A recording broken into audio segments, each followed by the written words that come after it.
We're back for another conversation in illumination.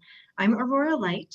This is my dear soul sister, Radiant Soul NIcole, Hello. and we've really been enjoying coming together to have conversations that are bringing light to topics that are needing a little bit more clarity, information, love, and basically just stuff that's coming up for us that we want to talk about for the collective.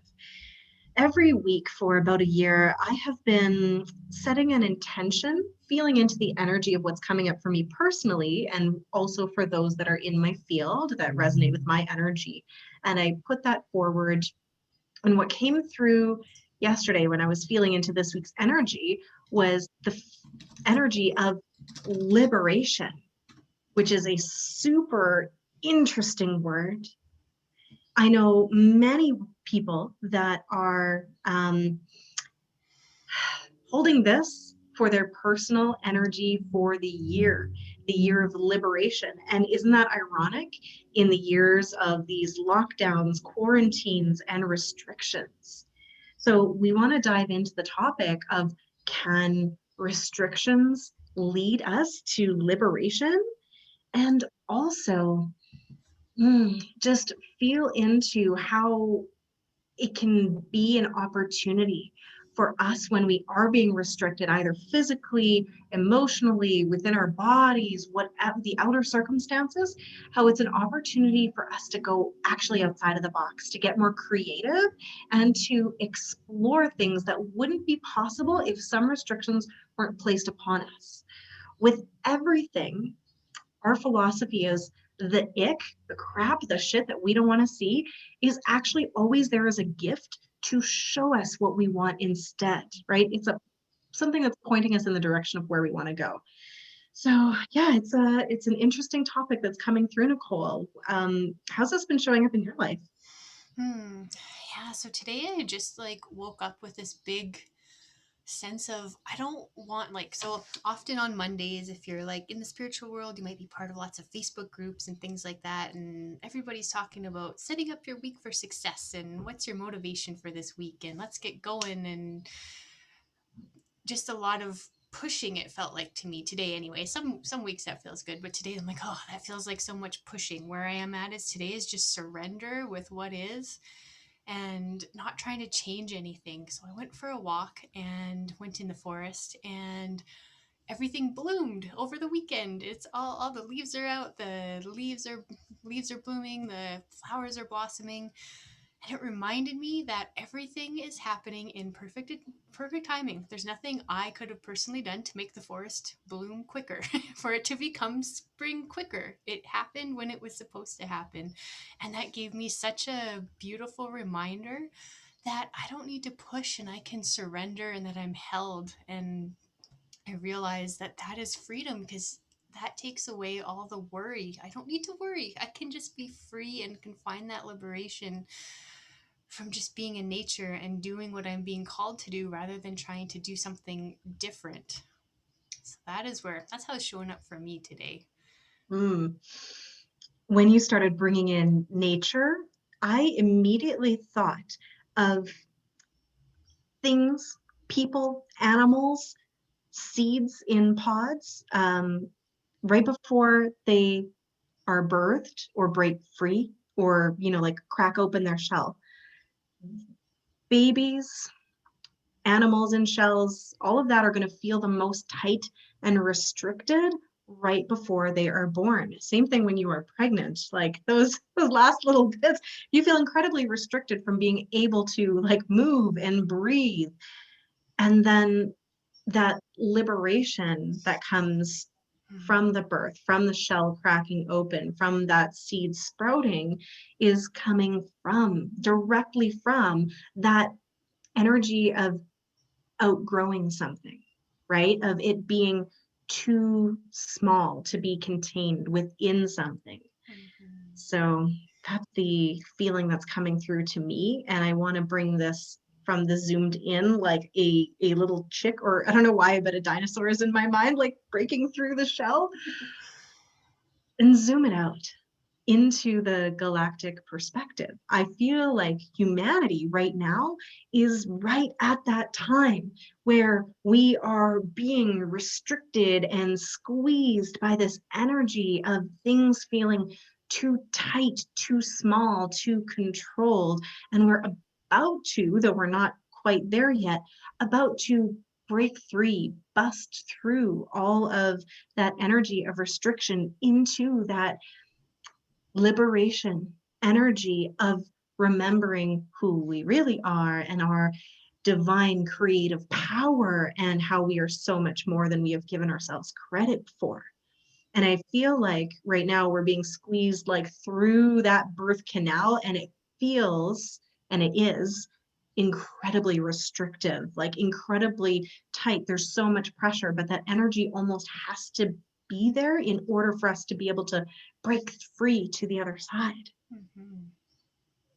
Yeah. So, like, how has that been showing up in your life? You've had some restrictions um, showing up for you, and that's caused you to go through the birth canal. And I feel like you're on the other side of it now, maybe.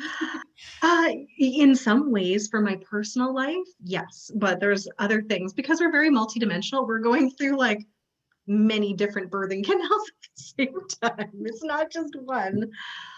But for me, I really felt the energy of early May to be really heavy, really dense, and I was exhausted.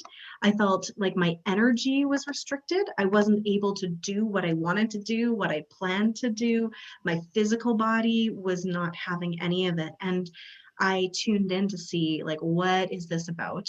I did know energetically that we were in a huge storm and that we were moving through a lot, a lot. So there wasn't any judgment on me really, but it was like I just kind of wanted to be able to get stuff done. So I had to surrender that first off.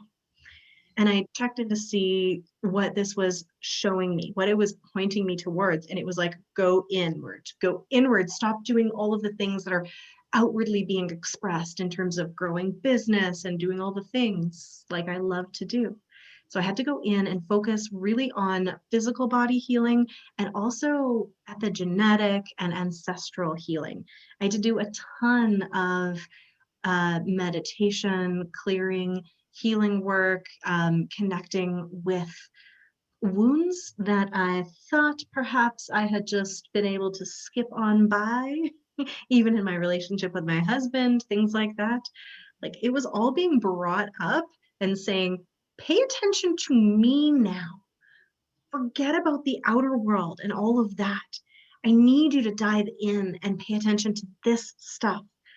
Be with it, heal it, love it, clear it. And I did. And I went through it. And fortunately, I have the tools to do that. And I sought out support from other coaches and healers as well. But I did the inner work that was being presented to me. And yeah, there came a point just a couple days ago where I was like, I feel like I did it. And it's not like there's not going to be more things, but I peeled back that onion layer that was preventing me from being able to do anything else, really. Mm-hmm.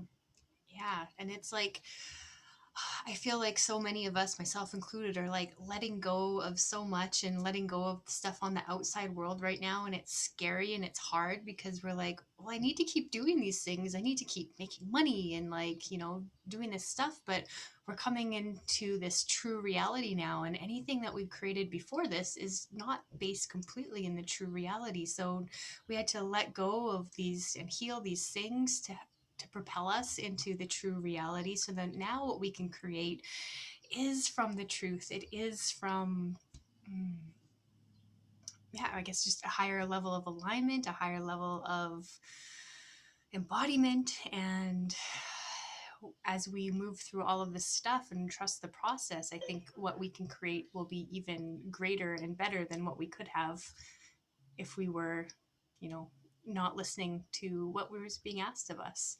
I'm feeling like I'm in this place too right now where I'm like, oh, there are some things that are feeling stuck. And I did some like sexual trauma kind of healing, a little bit of clearing last night because I feel like there's still some wounded feminine aspects of myself that so I've talked before about how I love to do healing work and like I'm ready to dive right in, but there is some stuff that is a little bit like I'm not as excited to dive into.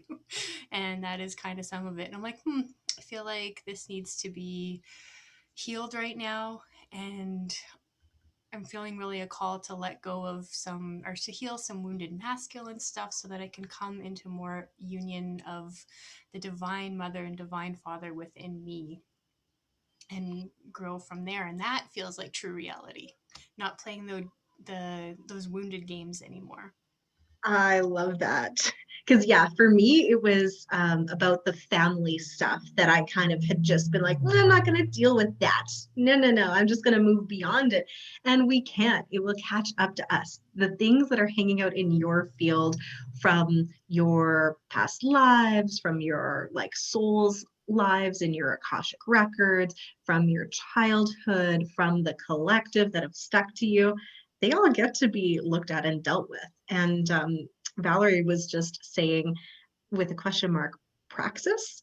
And yeah, we should just talk about that because it's such a great energy for people to know about. And this word is so beautiful. So, praxis is the energy of that shift, that time right when the shell cracks open, right when the seed sprouts, right when something new is born. And it has this energy that literally shakes and trembles until it opens. And it feels like, yeah, we haven't busted through yet on the collective, but personally doing some of that work there. But that shaking energy is uncomfortable. It's a lot. It's those trembles in your legs when you're just like at the end of the finish line and it feels like you can't go on sometimes. So thank you for bringing up that beautiful, beautiful word, Val. Yeah. So there's other things that I just wanted to touch on that you were saying. And first off, I'm glad you're doing that healing work because it's really important. The things that we don't want to face are usually the ones that are like in the way of us stepping into what we're really here to do and to heal and to work with. And I know you really do bridge that divine feminine and divine masculine energy so beautifully. So amazing that you're going to level that up. Yay. But for anyone that's not sure what we're talking about when it comes to true reality, basically we've been living in this inverted reality, an inverted matrix where things have literally been upside down. And this is in terms of what we've valued, what we've held to be true, everything that our society is held as like important. It's reflected in our even what we've thought of in order to be something like say happy, we have to do X, Y, and Z, right? When actually the inverse is true, where the beingness comes first and the doingness gets to flow from there. So that's what we're talking about when we're coming into true reality. It's basically getting rid of all of the topsy-turvy energy and landing right side up for the first time in millennia. Just breathing that in because that is going to be so amazing. And I feel like it is going to take a while. Like, I guess we're energetically in it now. It's going to take a while for it to show up physically in the world. Things always do arrive in the energetic first. That's why our consciousness is a really important place to start with, right? We work with the consciousness fields, we work with our mindset. Then, after the energy comes like the mental, and then it comes into the body and it gets to be physicalized. So, we get to work with all of those levels at once. But for those of us that can feel and see and know what the energy is doing, there is some really beautiful stuff that is going to be transpiring. And it's going to take a while to land. Like the outer world is still going to be full of restrictions and chaos. And NIcole and I both thought of this as an opportunity because that's what we're primed to do. We're primed to look for all of the crap as an opportunity, as that point that shows us what we want instead. And when I was both learning and teaching hoop dance, we would often artificially place restrictions on ourselves or on our students in ways that didn't make sense. They didn't actually conform to real reality. Like we would say, okay, now you can only hula hoop with your non-dominant hand, and your other hand has to hold a water bottle, and make people hula hoop like that. That's not a thing that you would ever do normally. But artificially placing restrictions like that would force people out of their routine, out of their comfort zone, and into more creative expressions. It's a pattern interrupt. And through that, the creativity would blossom and the body would open up into new pathways of movement. So, riff on that. Tell me how powerful of an exercise that has been for you. Super powerful. Like, I think one of the biggest things that it helped me with was also just reprogram my thoughts about like wintertime. Hula hooping in the summer in Edmonton is amazing because you can do it outside, but so many of us have small little hooping spaces on the inside. And um, instead of seeing that as something that's annoying and like seeing the negative sides of it, the restrictions, it got to be an opportunity and challenge to be like, oh, what can I do? How can I expand my hoop practice from this different way? And how can I explore hooping in this small space, or and just seeing what comes out of that. And that makes you so much more of a dynamic hooper. Or if you can apply this into just, your everyday life, it can make you so much more resilient. You can hoop in this tiny little place or live in this tiny little place or outdoors. And I think it brings, thinking back to hooping, it brings so much more body awareness as well. Like you have these restrictions on, and you just become more in tune with what is happening in the present moment. And it maybe gives you more opportunity to, yeah, just try different things out and play a little bit more and be more creative. I'm not sure how did that show up for you? Well, first off, what I keep thinking of is it turns you into like a ninja or like MacGyver, right? Mm-hmm. Like it's one thing to be able to create or invent or fix things when you've got the full toolkit available to you in, a garage or a lab, and quite another in a prison cell with a paper clip, a piece of gum, and maybe like a window pane or what have you. Mm-hmm. So anyone that's too young to watch MacGyver, he was this guy who would fix things with the kinds of items that he would find in a room, really, really limited sets of circumstances. And it's that invention being, or necessity being the mother of invention kind of energy that forces creativity, that allows people to expand their skill set and be able to do things beyond what we even believe to be possible. So it is really interesting to think of restrictions as a catalyst, or even I'm feeling like it's like an incubator for possibility, for potential, for us to evolve and grow in creative ways that we wouldn't otherwise had we not ever been restricted. So, a way that's showing up in my life currently, and it has in the past, is when I've been injured. And this might be something that other people can be relating to maybe a little more than hula hooping, though I know we have hula hoopers that are like, yes, I get it. When I'm injured, and I can't say walk as easily as I would normally be able to, you need to figure out different ways of moving through the world. And sometimes it looks like getting support. Sometimes it looks like getting like a knee scooter or crutches. Sometimes it looks like hopping. We wind up moving in different ways, in different paths. But it also has meant in many ways coming into really profound gratitude when those restrictions are lifted in ways that I don't think I would have if I hadn't had the injury in the first place. So I think as humans, we really need clarity through contrast, or at least that's how we have needed to understand, have gratitude or respect for something, right? We don't know what it's like to have freedom unless we have it kind of briefly taken away from us. Mm-hmm.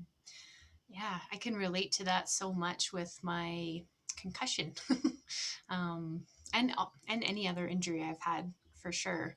Or it's like when you haven't done yoga in a long time or something like that that makes your body feel really good, and then you do it again, and you're like, oh, this feels so good. I appreciate it so much. Why did I stop doing it? But it's okay because you needed it to like have a break so it could like feel extra good again.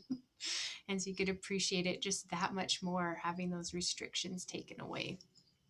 I don't think in my life. So the year that I got the concussion was the same year that my word for the year was soften. And I wasn't softening, and I wouldn't have gotten there if I hadn't got the concussion, I don't think. So as much as it sucked, I also needed that lesson, and learned so much from it. And also, I would love to be able to listen more so that I don't have to go through those really hard lessons again. Yeah, I think that's really key. Like for personal and for humanity, if I can speak on behalf of humanity, a lot of times we don't, as a species, as a society, listen to the subtle messages that our souls or the earth or whatever have been whispering to us. And part of that is because we don't spend very much time, like in stillness, in contemplation, in connection with all that is, because there have been a lot of signs. So collectively, we sometimes require really major events and shakeups to move us in the direction that we need to be going. Mm-hmm. So I know too, for myself, same kind of thing.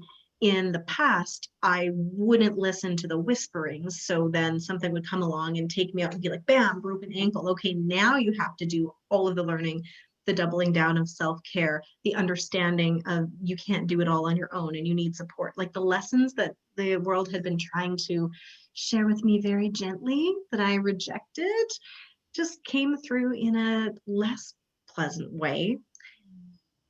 And now when I hear those whisperings, I am far more keen to listen because I don't want to go through a big smackdown again. And it's not that it can't happen, because sometimes we just have either resistance or we just can't hear the lessons. Maybe we need to go through a big shakeup just because it's required on our soul's journey. But I think after it happens once or twice, if you start to notice the pattern and you know it's happening, you're far more likely to act on what you're being guided to by your highest self, your guides, your soul, whatever you want to call it. Mm-hmm.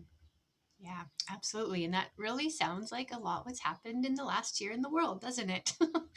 Maybe humanity as a whole wasn't listening to the whisperings. And this is what we decided on to go through this whole experience together. And it has been so interesting to see how it's all played out. Yeah. I mean, I would love for us to be collectively at a place where we don't need to go through giant wake up calls to be woken up. We're not there yet. Now, NIcole and I just want to acknowledge that when we're talking about liberation here, we're speaking from our very privileged perspective, coming from, a place, background where we do have a lot of freedoms, regardless of whatever restrictions are currently in place in our province. We are free to speak. We're not living in a war zone, et cetera, et cetera. And when we don't have those physical liberties, when those are being taken from us, I mean, sometimes that is completely beyond our control. And yet, I have heard it said by many people. I think Nelson Mandela would have been the one that I can recall that would have said it, but like nobody can take away your soul's freedom, even if you are in prison, if you are literally unable to move. No one can control your mind unless you allow them to. No one can take away your soul's liberty and that feeling of agency to be able to be in charge of your thoughts, your feelings, and your essence. So honoring and acknowledging the privilege that we come from, but we are speaking into the fact that we can choose how we allow things to affect us in very many ways, and how we perceive it is going to change how we respond to it. Mm-hmm. Absolutely. Ah, it's like are you viewing things as happening to you or for you? And that's really such a big distinction. And there was a lot of my life where I lived in the things are happening to me and I'm a victim mentality. And it's not as much fun there, but I didn't have to take accountability of things when it was like that. And I, looked out everywhere else except for looking at myself. And, hmm, yeah, and now it's a lot more work to look within and do the work within, but it also grants you so much more freedom and liberation because I don't have control over anybody else, anyways. So surrendering that control or that perceived control, I guess, of what's happening outside of me and really taking accountability on my own, that's where my power lies. And that's where I actually find a lot of freedom is having like feeling my own sense of empowerment. Mhm. Yeah, I mean, we can't control the circumstances that are happening to us, right? So just to be clear about that, we can still be affected adversely by the outside world, of course.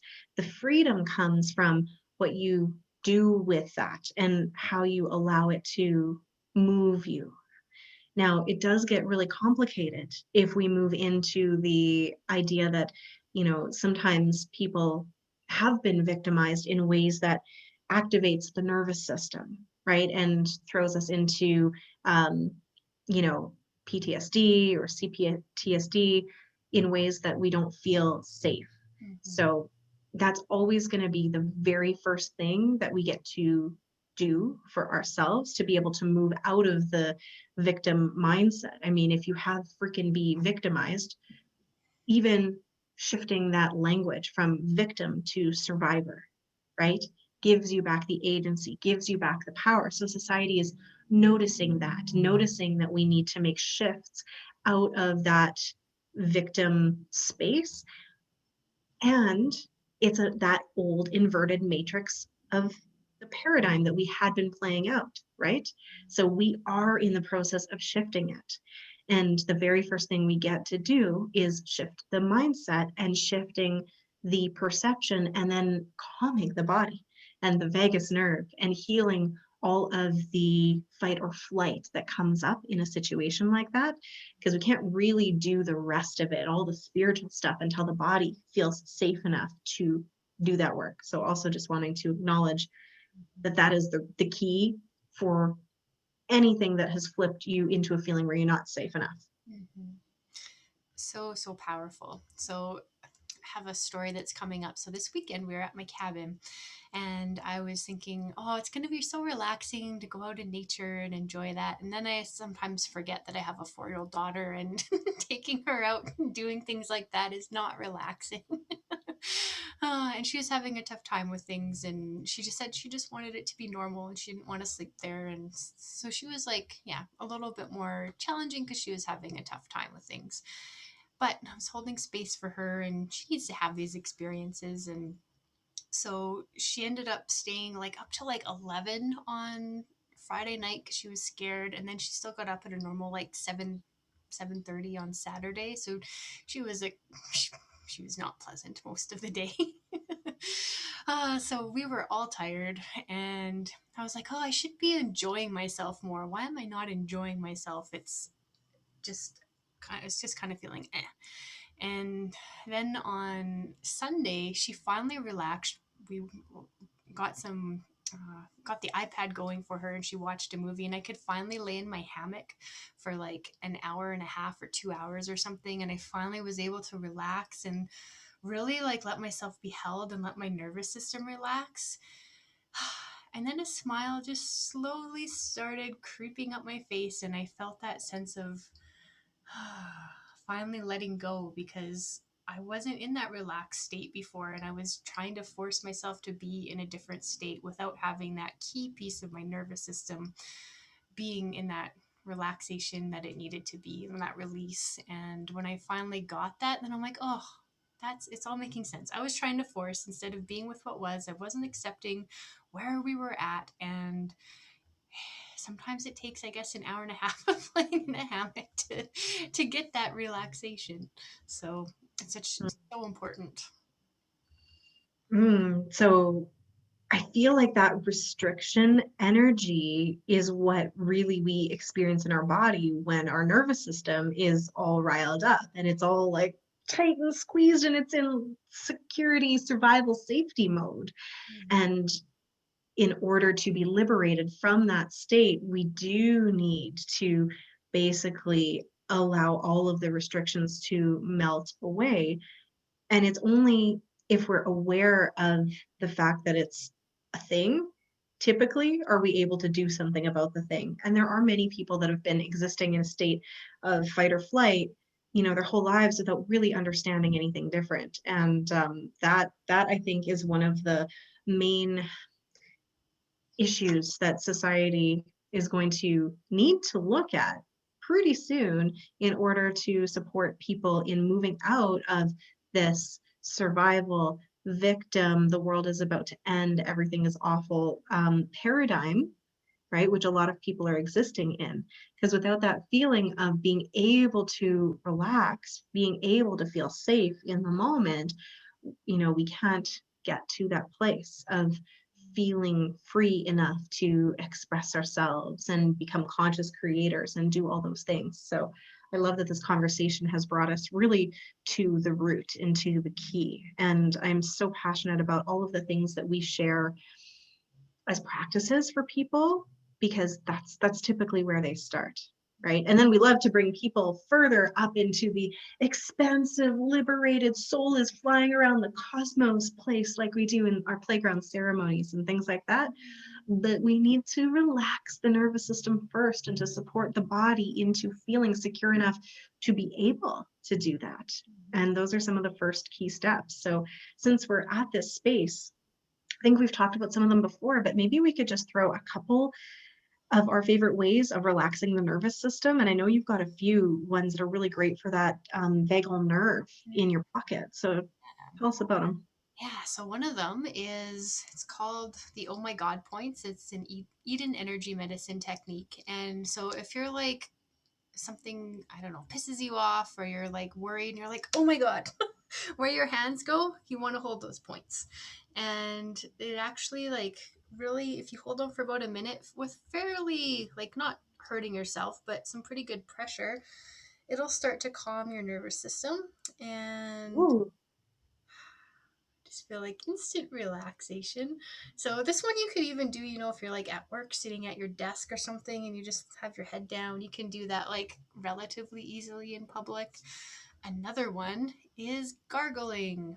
So gargling activates your parasympathetic nervous system by stimulating your vagus nerve as well. So if you can try to gargle for a minute, well, like at the end of brushing your teeth, that's actually a great way to kind of build that muscle up and regularly. But also if you're like kind of in that state and you need something really quick, it's a great way to do it as well.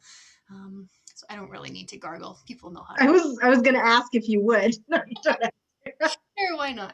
I was like, you're holding it, are you gonna do the thing?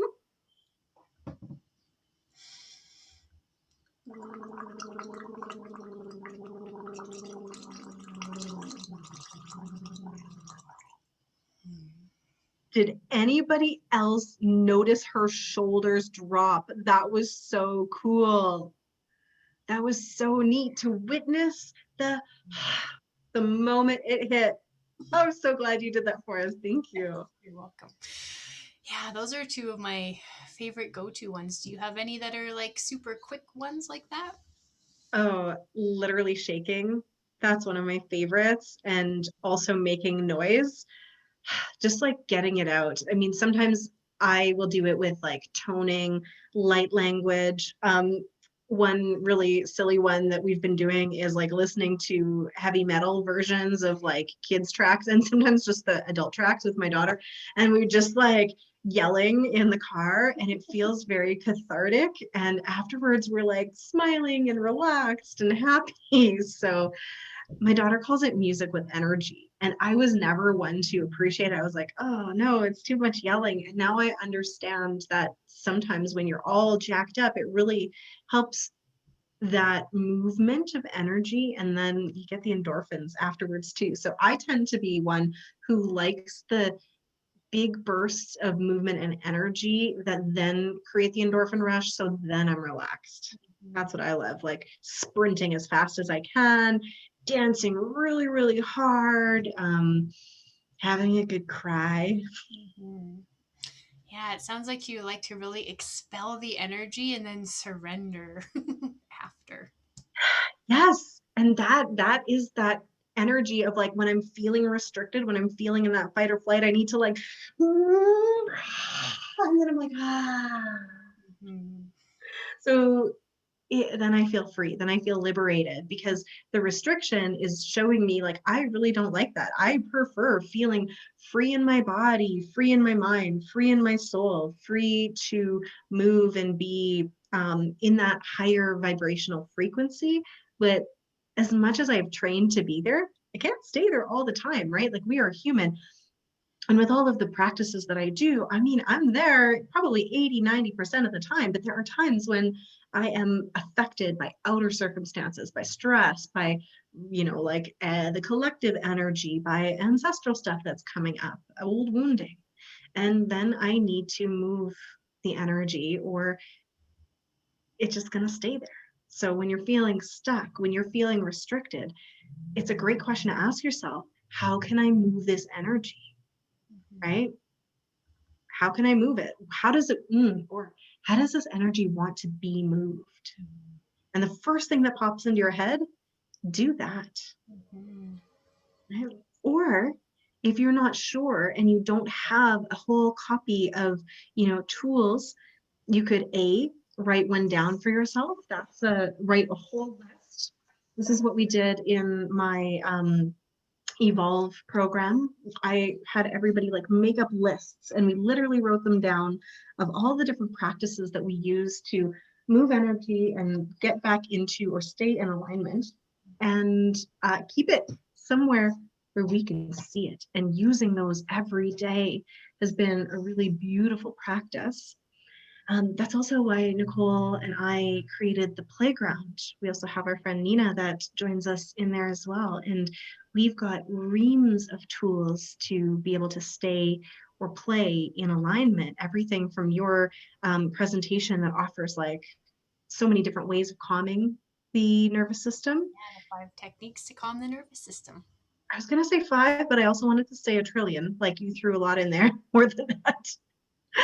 Um, to different things like soul journeys, to Kundalini yoga, SRT, movement practices, breath practices, all kinds of different ways of moving that energy so we can move out of feeling restricted in our bodies and into that open, liberated state of expansion where we have the higher perspective. And when we're in that expanded state, then we have access to all the tools we need, our intuition, our logic, our intellect, our reason, our capacity to see the problems for what they really are, these opportunities for us to learn and grow and shift and change things. And when we're in it, when we're in that fight or flight, we can't see any of that. Hmm. No, there was a back in March. I like hit the resonant field of hitting my head when I got the concussion. Mm-hmm. And so I was typing out a post about how I got smacked upside the head. And as I did that, I felt energetically like I got smacked upside the head again. I felt like my body started shaking. I felt like it put me into fight or flight. And I hadn't been in that state of fight or flight in so long. I was like walking around the house. I didn't know what to do with myself. I'm like, I don't know, like pacing kind of almost. It was wild. I don't know why that showed up again. Um, and my normal, like, quick little things to help with dealing with anxiety and that kind of stressed nervous system weren't working. I had to like go full in and do I think I did my calm your nerves video. I'm like, oh, good, NIcole, use your own medicine that you've already shared. But I had to do more than that and like take calming herbs and like all sorts of things. And I was able to get myself out of it. But it can be like it's really intense when you're in that state. So that's why it's so important also to have like to know where your tools are so that you can go access them. So when your like mind isn't in the right state to actually like think yourself out of something, this one's also super important too because it brings a blood flow back here. So that's why that also does that. Yeah. So it's just really important to have those tools to know where to go and to come back to that because being in that state is tough. Hmm. Yeah, we were talking about how restrictions in general can foster creativity, but not when you're in that fight or flight survival state. When that has been activated, you just need to get yourself back into the relaxed state in order to be able to access the creativity that can come from um, not being able to do or what you would normally do, right? To move the way you would normally move or create the way you would normally create. So, as with everything, there's good and bad, if you want to put it in those categories. But really, there's opportunity, right? So, do these bad things like restrictions necessarily stay in the bad category for me? Typically not. I always like to think of them as these opportunities are here to kick my ass, and then I'm grateful for it because it's the catalyst, the catapult to get me to where I needed to go, but wasn't willing to go on my own. I think that's really what it is. So I can be grateful at least afterwards, but sometimes in the moment, at least afterwards. Yes, going through the pain is never fun, usually in the moment, but Unless you like that thing, I guess. true, I guess some people do. Yeah. So, I mean, collectively, the restrictions that we are going through, as a global community really freaking suck. And I mean, there's not just COVID that we're talking about. There's places that are, really being restricted by governments or they're, under siege. There's all of these things. And what we can do to navigate them as a collective is to use them as an opportunity to show us what we want instead. Instead of being beaten down by them, go, okay, this isn't working. We don't like this. What's the other way? What else is possible here? And then we need to get freaking creative so we can solve all of the world's problems. It's possible. I believe in humanity so much. We are so creative, especially when we're feeling, safe and like ourselves. So we're going to get through this together. It's going to take a little more time to get to that place where we can all be grateful and laugh about it. Mm-hmm. Yes. Yeah, and in the meantime, just keep focusing on what we do want to create and build and keep using what we don't want to point us in the direction of what we do want. Hold space for, you know, for equity for all. Exactly. Equity. And like, I mean, I would like nothing more than the liberation of all beings on this planet. So go big or go home. That's what I'm holding space for. So, I mean, the thing is, though, we have to begin with our own personal liberation. And that's going to look the way it's going to look for each of us individually. But for me, the key is to become in that relaxed state of surrender, of possibility, and then moving into the next steps as they come, one step at a time. Mm-hmm. Yes, same. Just remember that everything is happening.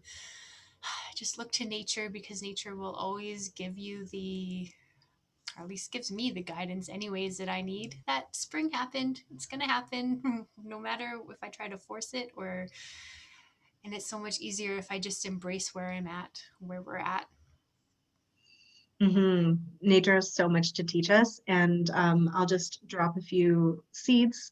I will be really returning to my roots as an elemental creation coach and priestess over the next few months. And we're going to be bringing in a whole lot more of the natural teachings of the elemental forces of creation, the wheel of the year, and all of that, because honestly, us being divorced from nature and the true cycles that we exist in by living on this planet, has created a lot of the distress and the problems, and a return to that just feels really peaceful and wholesome for me. So we'll be heading into more of that, connecting with Gaia, connecting with the elements over the next while. Oh, I got so many tingles for that. I am excited to be on that journey. Yeah. So if anybody is looking for more tools in their toolkit, please join us in the playground. We are going to be doing an ancestral healing ceremony with Anita Mattal just this Thursday. Our vast library of ceremonies and tools is available anytime. So if you're having a moment like NIcole was the other day, you can log in and look and see what is glowing. Is it movement? Is it meditation? Is it breath work? Is it belief or patterning? Is it light language? Is it a ceremony to expand your creation container? Like there's so much in there, and we add 6 or 7 new tools a month. So that is something we would love to invite you to. If you feel like it would support you, we would love for you to come and play with us. Absolutely. Beautiful. Well, NIcole, I am feeling more free and ready to continue my day after our talks. I really enjoy these. We will let you know about the time for next week because it is the long weekend here in Canada. That might shift a bit, but we will see you sometime next week, next Monday. Yeah. All right. Bye, lovelies.